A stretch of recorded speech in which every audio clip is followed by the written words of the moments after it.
Hello and welcome back to another video. This is your second video of the day because I literally saw breaking news whilst recording the previous video. Make sure to like the video and subscribe if you are new. We're trying to hit 500 subscribers before the end of the year, so if you can make that happen, that would be great. Ben Johnson. I was actually going to make a video on Ben Johnson tomorrow.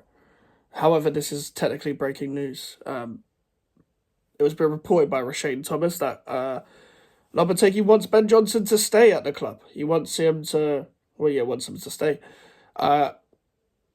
He's been offered a 5-year deal. I'm going to get into it. I believe that if Ben Johnson stays or goes, we need a right back regardless. Just my opinion. Because I don't believe Vladimir Sufo is good enough. I don't believe Ben Johnson is good enough either. I'm not sure if Ben Johnson is going to stay or not, because he had his mind pretty much set on going to Crystal Palace, I'm pretty sure, according to ex-West Ham employee, or Crystal Palace were the favourites to get him. I know he's been linked with Leeds, he's been linked with Rangers as well.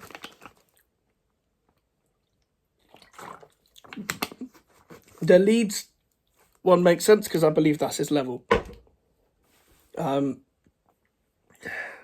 Palace don't spend much, so they were always going to go after Ben Johnson, with him being homegrown and him playing a lot of positions. I imagine he would have played in the back three centre-backs under Glasner, because that man cannot cross a ball, so I don't know why he'd play wing-back. But let me explain something. Do I believe that David Moyes failed to develop Ben Johnson? Yeah, I do. Do I believe Ben Johnson has the intangibles to make it as a Premier League player? Yeah, I do. But do I also believe that Ben Johnson is not good enough for West Ham United? Yes, I do. I believe West Ham United should be operating at a higher level to try and be a European team year in, year out. I don't believe Ben Johnson is good enough for that. Ben Johnson did do well in the 21-22 season. However, before that goal against Aston Villa, around that period of time where we beat Liverpool, we beat Tottenham, etc., I was never a fan anyway. I remember when he came through at the club, and I didn't really pay much attention to him.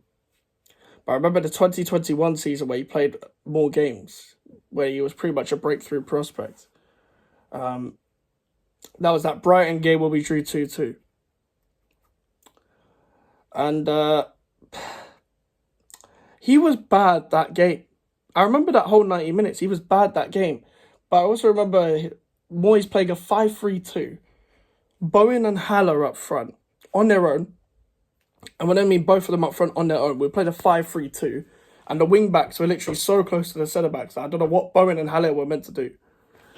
And he played a midfield three of Noble, Rice and Souček. So I don't know how the ball was going to get to the front two in the first place anyway.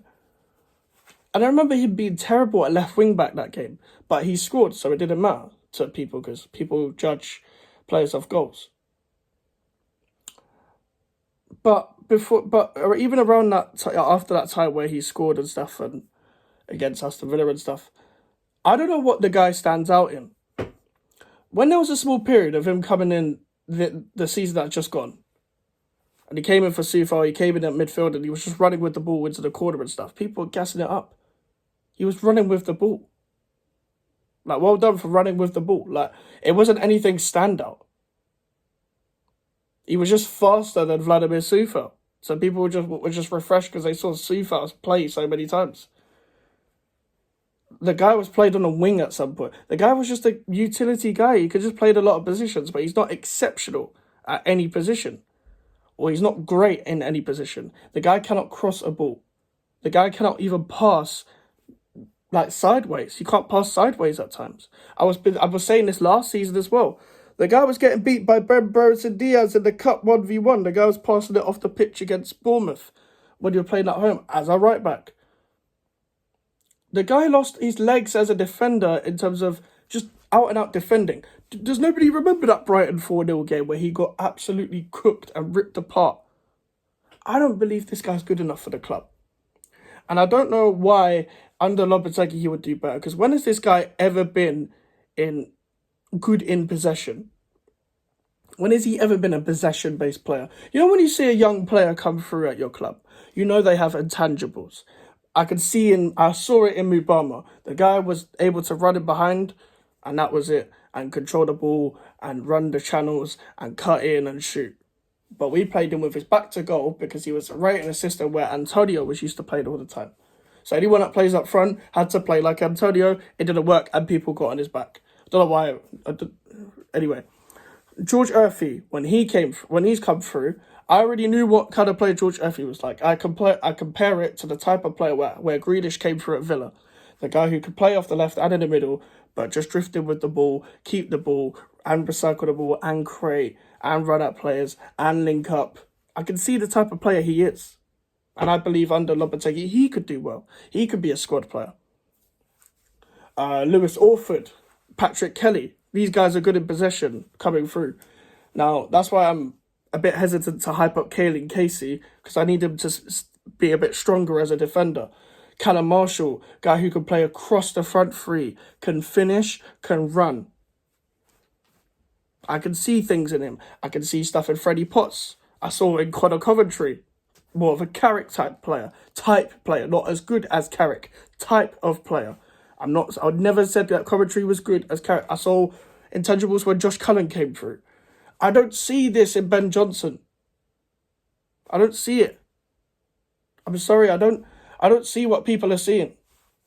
I don't see him as a great guy going forward. I don't see him as a guy who can play 1-2s or a guy who's a Wan-Bissaka type defender.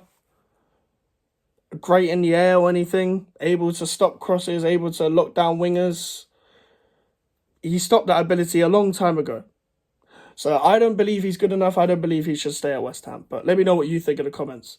I don't believe he has any standout attributes. I don't know what his attributes are. If you want to say pace, I get it. But if anything else, let me know, because I don't believe he has any. Make sure to like the video. Make sure to subscribe if you're new. Social medias are in the description if you want to follow me. The email for the inquiries. I'll see you guys later. Goodbye.